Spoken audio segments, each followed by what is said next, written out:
I think I'm going to need a cable. 2.5 millimeter. Anyway, I'll show you after. Devotees, Hare Krishna. Nama Om Vishnu Padaya Krishna Prestai Bhutale Shrimati Bhaktivedanta Swaminiti Namane Namaste Saraswati Deve Gauravani Pracharne Nirvishesha Shunyavadi Paschatya Sri Krishna Chaitanya Prabhu Nityananda Shri Advaita Gadadha Shivas Adi Gaura Bhaktavrinda Hare Krishna Krishna Krishna Hare Hare Hare Rama Rama Rama Hare Hare Vanchkalpatarubhyascha Kripa Sindhubhya Evacha Patitanam Pavanebhyo Vaishnavebhyo Namo Namaha. So let's just see, where are we? Where are we? Oh, Tamal Krishna, he's already taken sannyas.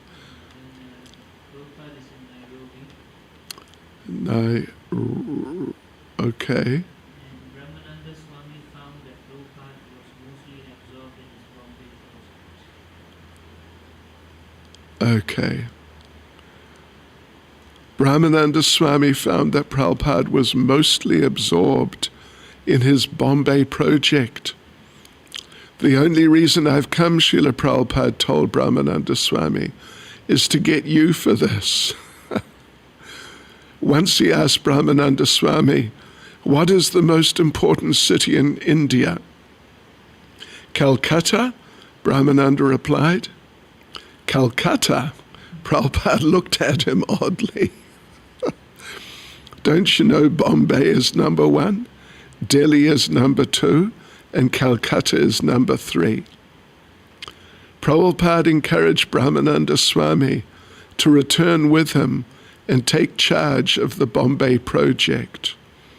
This Bombay project, he said, would be unique within ISKCON, incorporating the religious with the cultural in a gorgeous temple, international hotel, theatre, and diorama exhibition. Seeing Prabhupada's strong desire, Brahmananda Maharaj agreed to somehow relinquish his Nairobi responsibilities to others and help in Bombay. In yet another way, Prabhupada's visit to Nairobi connected with his Bombay project.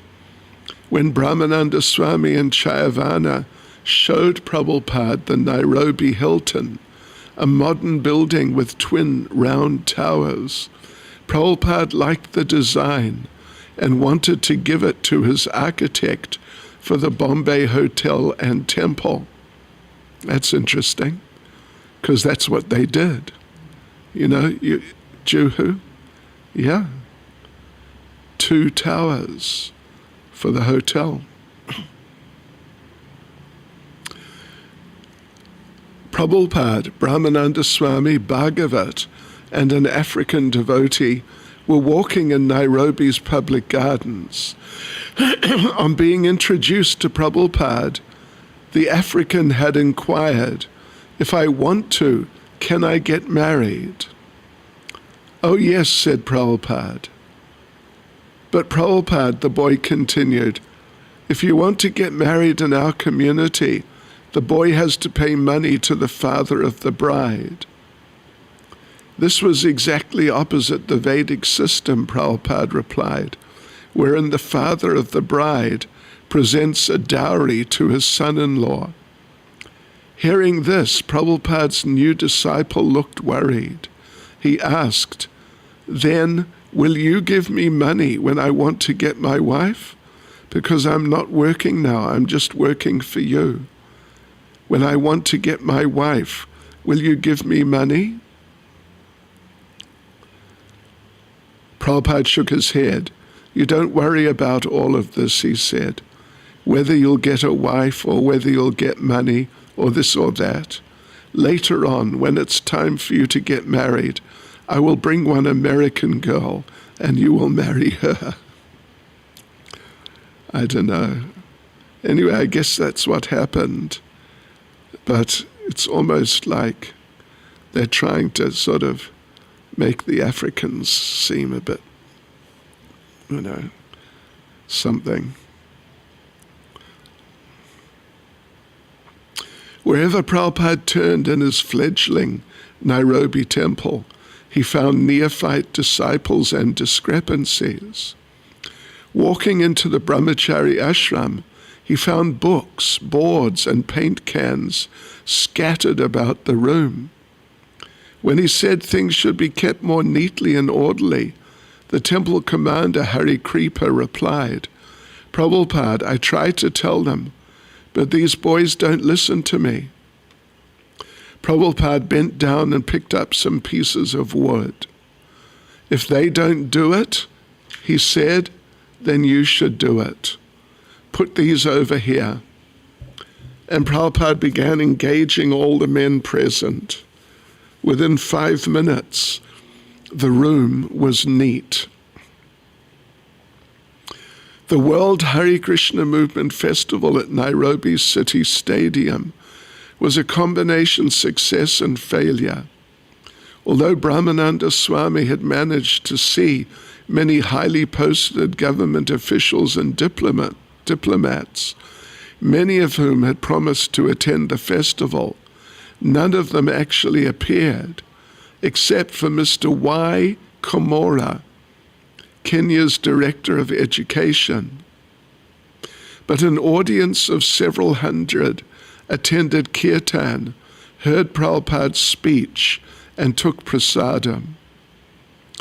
Although the devotees had invited the leading Kenyan citizens to enhance the glorification of Krishna, their honored guest, Mr. Komora, used the opportunity to speak in praise of Kenya. Nevertheless, he spoke highly of Prabhupada and the Krishna consciousness movement. Regarding Bhagavad Gita, he said, your learned founder has made this great book available in the English tradition with an erudite commentary. Srila Prabhupada also attended other engagements in and around Nairobi. He told his Nairobi disciples that in preaching to the Africans, they should stress the chanting of Hare Krishna by holding public kirtans. Lord Chaitanya, he said, spoke philosophy only with learned scholars like Sanatana and Rupa Goswami, never with ordinary men. Just chant Hare Krishna, he said. This should be appreciated. Srila Prabhupada installed the deities of Radha Krishna and named the Nairobi temple Kirata Shuddhi.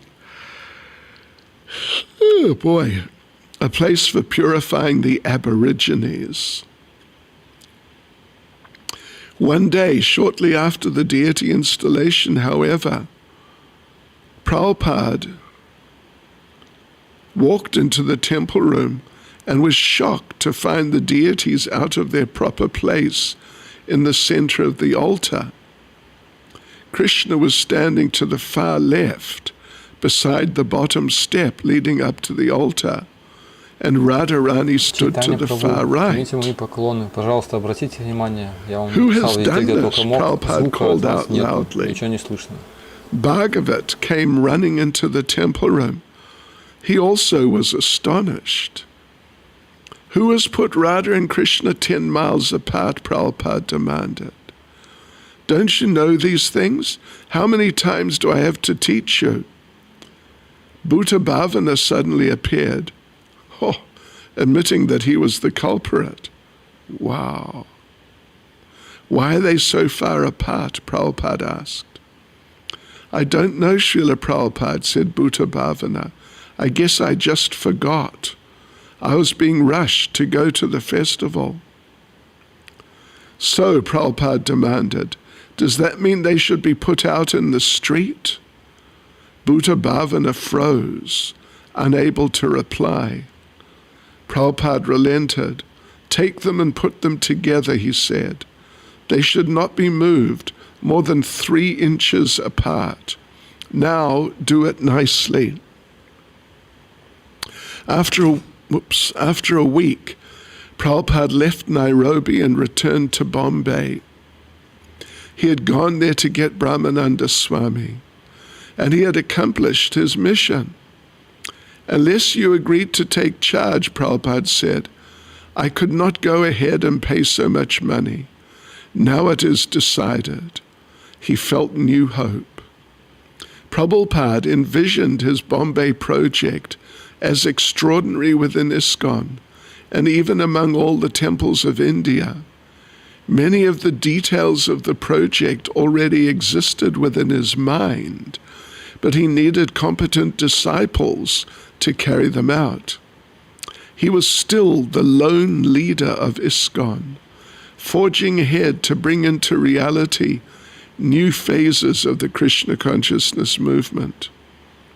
His disciples were behind him, but it was always he who led. Even when he wanted his disciples as leaders of various ISKCON projects, they sometimes could not handle the responsibility. Therefore, Srila Prabhupada had gone to Nairobi in the mood of the Bengali aphorism he sometimes quoted.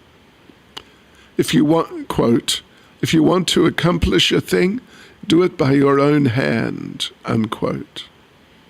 So by his own hand, he had brought Brahmananda Swami from Nairobi to Bombay, and simultaneously he had benefited the devotees and the general populace of Nairobi. Bombay, February 8th, 1972. Prabhupada met with Mr. N and reiterated that he wanted to move onto the land as soon as Mr. N received the second 50,000 rupees. Mr. N stood firm on their agreement, and Prabhupada put the matter into the hands of his lawyer, Mr. D, for legal processing. Although Prabhupada was making all the managerial decisions, he wanted the GBC secretaries to take on the responsibility for these practical affairs. He thought it better to use his energy in writing and translating books. "If you GBC do everything nicely," he told his secretary Shamsunda, "then my brain will not be taxed, and I can utilize my time completely to produce further books.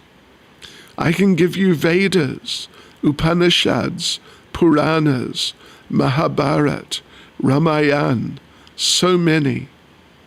There are so many devotional works in our line by the Goswamis. This administrative work is taking too much time. I could be discussing philosophy. My brain is being taxed day and night. Because of this, I'm neglecting my real work."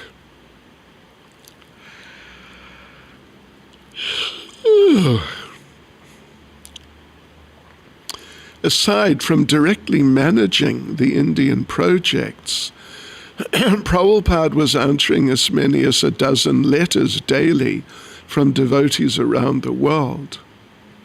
"Why do they keep writing, asking so many questions?" he asked his secretary. "The devotees prefer to ask you personally," Shamsunda said, "because their GBC men don't always know the right answer." "They know everything by now," Prabhupada replied. "I've given you everything. If they don't know the answer, they can find it in my books. Now I'm an old man. Let me settle down to philosophy. All day reading letters, doing business, all night signing letters, This is not right. I want to be free from these things. The GBC can do everything now. But it wasn't possible.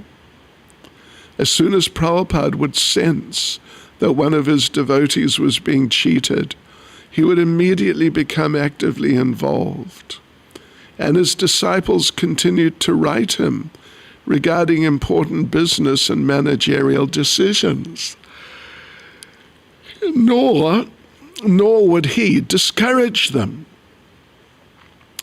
His desire for retirement and exclusive literary work remained, but it seemed to be only a wishful thought, a dream. If ISKCON were to develop, then there seemed little scope for his retirement. After the meeting with Mr. N, Prabhupada prepared to leave for South India for a 5-day Pandal program in Madras. Also on his itinerary were visits to Calcutta, Mayapur, and Vrindavan. As he prepared to leave Bombay, he felt happy that ISKCON would soon occupy the new Juhu property, and he frequently spoke of his plans. ISKCON would erect a fabulous temple and form a cooperative housing society of devotees of Krishna, the first ISKCON city. Respectable men would purchase flats in ISKCON's high-rise condominium. Devotees would have to become expert to develop and operate such a complex, and as they became successful, they would introduce the same pattern in other cities. Businessmen and professional workers could live as devotees in a co-op society, housing their families and sending their children to an ISKCON school. Prabhupada repeatedly talked of constructing an international hotel, somewhat like a holiday inn, suitable for foreigners and traveling businessmen, yet reserving a floor for ISKCON Life members who would receive free accommodations. The restaurant would be managed by expert Brahmin cooks who would prepare dozens of different preparations of sumptuous prasadam. The deities Radha Rasavihari would receive 52 offerings daily, and the prasadam would be distributed to residents and guests. To start things in the right direction, Prabhupada ordered the devotees to immediately arrange for a 10-day public festival on the new land. First, Brahmananda Swami should pay the agreed balance and move on to the land, along with all the devotees and the deities. Radha Rasabihari. Then they should prepare a big pandal tent and arrange a full program as they had previously in Bombay, in Calcutta, and in Delhi. Prabhupada wanted everything ready for his return in 2 weeks. Although, as Prabhupada would sometimes mention, in South India the original Vedic culture was most intact. He had not been there in several years. Most of the great acharyas, Shankara, Ramanuja, and Madhva, had come from South India, and Lord Chaitanya Mahaprabhu, during his own touring, had found South India especially favorable.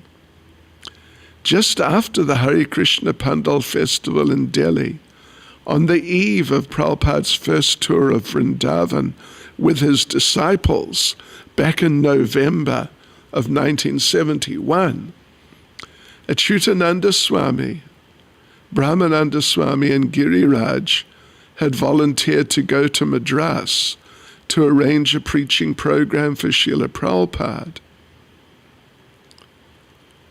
When Achyutananda Swami had informed Prabhupada of the plan, Prabhupada had asked, "Oh, You're not going to Vrindavan with us? ISKCON is Vrindavan, Achyutananda Swami had replied. Yes, Prabhupada had said, my Guru Maharaj used to think like that. But which do you want us to do, Giriraj had asked. What is the better service? I want to put on a pandal in Madras, Prabhupada had replied. That would be more pleasing. Madras, February 11th, 1972. Prabhupada, accompanied by 20 disciples, arrived in Madras and immediately took part in a parade through the streets. The parade, led by a decorated elephant and a marching band, followed by the devotees' kirtan, featured Prabhupada riding in an old flower-covered American limousine. Okay. Prabhupada stayed as the guest of Mr. Balu, a Madrasi businessman. For 3 nights in the large hall, packed with 5,000 people, Prabhupada lectured in English. One evening, he told a story from Chaitanya Charitamrita of an illiterate South Indian Brahmin whom Lord Chaitanya recognized for his staunch devotion to his spiritual master and to the Bhagavad Gita. The next morning, and in each subsequent morning, the Hindu, one of Madras's 2 leading newspapers, printed a full summary of Prabhupada's lecture. The other principal newspaper gave a more general account of A.C. Bhaktivedanta Swami's arrival and the parade with his Western followers. The large 3-day program was followed by a more select gathering sponsored by Mr. K. Veera Swami, the Chief Justice of Madras. Attending the function were judges, lawyers, and other leading citizens of the city. Several thousand people gathered beneath the open pavilion as Prabhupada spoke about Rupa Goswami and Sanatan Goswami of Vrindavan, who had given up their important government positions to join the movement of Chaitanya Mahaprabhu. Prabhupada was requesting all the attending leaders of Madras to join the Krishna consciousness movement. Prabhupada was aware that his audience, although respectful, was steeped in impersonalism, deep-seated conviction that impersonal Brahman was supreme and that all Hindu gods were equal manifestations of the One. And Prabhupada ended his talk by imploring his audience to accept Krishna as the Supreme Personality of Godhead. Just repeat, he said, Krishna is the Supreme Personality of Godhead.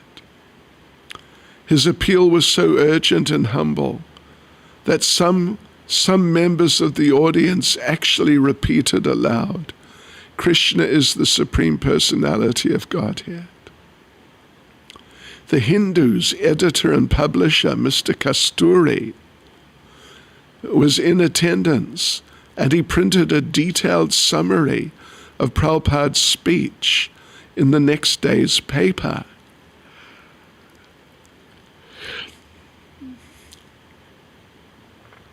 In addition to the usual news coverage, Srila Prabhupada held a press conference at a Madras hotel. Already happy with the press coverage, he appealed further to the roomful of reporters. Giriraj. Prabhupada wasn't speaking to them as if they were newspaper reporters. Usually a newspaper reporter has a stereotyped idea of who he is, and you giving an interview, so you have your stereo of who he is, and you giving an interview, So you have your stereotyped idea of who you are. That's not very clear. Anyway. And you answer his questions, thinking of how it will be published. But I could see that Prabhupada was speaking to these reporters as spirit souls, as individual persons who are meant to be devotees of Krishna.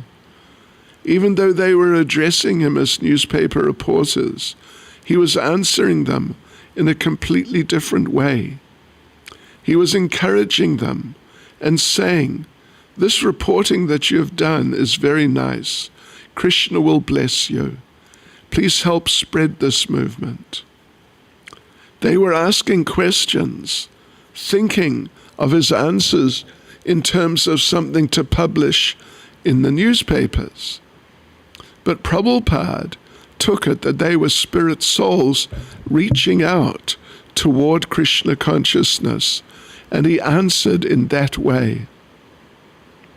Within a few days of Prabhupada's arrival, the whole city was feeling the presence of the Hare Krishna movement. Prabhupada scarcely slept, using the early morning hours for translating, even after his late night speaking engagements. He would go from place to place all day with great vitality, outdoing his young followers. Prabhupada's host, Mr. Balu, although a prominent businessman, was also well known as a religious man. He received Prabhupada warmly and respectfully, according to proper Vedic etiquette. Prabhupada noted that Mr. Balu had his own temple with beautiful Radha Krishna deities and a large tulsi plant. When the devotees accompanying Srila Prabhupada asked Mr. Balu why the devotees were often dressed in black, he replied that they were so if he didn't dress them in black, he wouldn't be able to look on them. He did not make prostrated obeisances to his deity because he and his wife were Krishna's father and mother, he said. And how can the father pay obeisances to his son? Prabhupada and his host related to each other graciously. But one day, Mr. Balu and his wife came to Srila Prabhupada and asked him to please speak about the Rasa Leela of Radha and Krishna. Prabhupada replied that the Rasa Leela, being the most exalted spiritual topic, was meant only for liberated souls. Only one completely free of material desires, Prabhupada explained, was fit to hear the Rasa Leela. No, Swamiji, Mr. Balu insisted. My wife and I are very keen. You must recite Rasa Leela. Again, Prabhupada described the exalted position of the Rasa dance, repeating that only when one is completely free of all material attachments to wife, family, home, and money could he be fit to hear of Krishna's Rasa dance. Mr. Balu then folded his hands and politely repeated, Swamiji, my wife and I plead with you, please recite Rasa Leela. Then Prabhupada replied, well, you may be fit to hear Rasa Leela, but I do not feel that I'm qualified to speak it. So kindly ask someone else. Hare Krishna. Srila Prabhupada ki jai.